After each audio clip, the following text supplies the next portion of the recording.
तो वो रोजगार के आयाम स्थापित करेगा।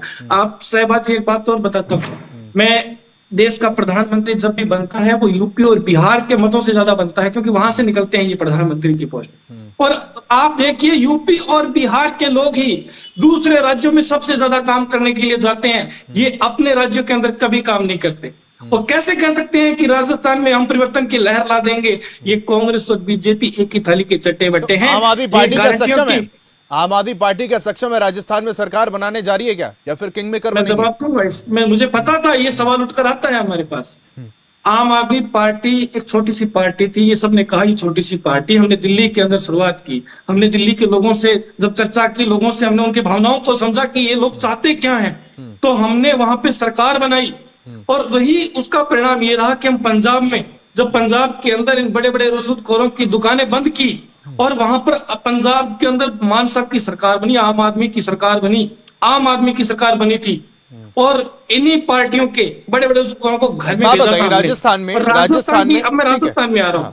राजस्थान के अंदर बिल्कुल हमने कहा राजस्थान बड़ा क्षेत्र है, हम धनबल से कमजोर के अंदर बिल्कुल हमने कहा राजस्थान बड़ा क्षेत्र है, हम धनबल से कमजोर लोग हैं। हमारे जो स्वास्थ्य की गारंटी या हमारी शिक्षा की गारंटी है, ऐसे मुखियों को ये ईडी का भय दिखाकर उनको जेल में डाल दिया, हमारे नेताओं को अंदर कर दिया। लेकिन फिर भी हमें राजस्थान की जनता जितना मत देगी, हम ये मानेंगे कि हम फिर से अच्छी। देखिए, मैं इसमें कहीं मैं मोदी जी की तरह फेंकता नहीं हूँ, मैं अशोक गहलोत की तरह फेंकता नहीं हूँ। हमने कहा कि हम मजबूती से चुनाव लड़ेंगे, हमारे पास साजो सामान की कमी है।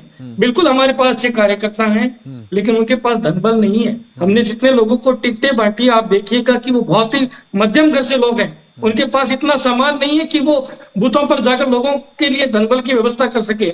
मैं देख रहा हूं कि आपने देखा होगा कि जो इन्होंने कांग्रेस और बीजेपी ने जो विधायकों की लिस्ट बनाई, उनमें उन्होंने अपनी जो संपत्ति का ब्यौरा दिया। मैं कांग्रेस और बीजेपी के प्रवक्ताओं से पूछना चाहता हूँ, वो बताएं कि वो ब्यौरा सही था क्या? चार बार एमएलए रहने के बाद, मंत्री रहने के बाद वो अपनी संपत्ति, सब बातें सुनिए, वो अपनी संपत्ति का ब्यौरा देते हैं कि हमारे पास 10 लाख रुपए हैं। कृष्ण कुमार जी जल्दी से सुनने वाली बात है। ठीक है कृष्ण कुमार जी, अवसर आने दो, दिल्ली में भी सबक मिलेगा। और पंजाब में आपने मैं आपको बताना चाहता हूँ कि दिल्ली के अंदर दिल्ली की जनता ने जब भारतीय जनता पार्टी को एमसीडी से बेदखल कर दिया था, आपकी वही अहम और वहम की राजनीति वहां सीट पर काबिज होकर बैठी रही और लोगों से कहते रहे हम स्थापित होंगे, हम सरकार बनाएंगे, जबकि आपके पास बहुमत नहीं था। आप सरकार बनाते कम हो, सरकारें खरीदते हो। आम आदमी पार्टी के विधायक और पार्षद खरीदे नहीं गए आपसे, क्योंकि वो जनता के द्वारा, जनता के दिन ईमान से चुने हुए लोग थे, वो आपसे नहीं खरीदे गए थे।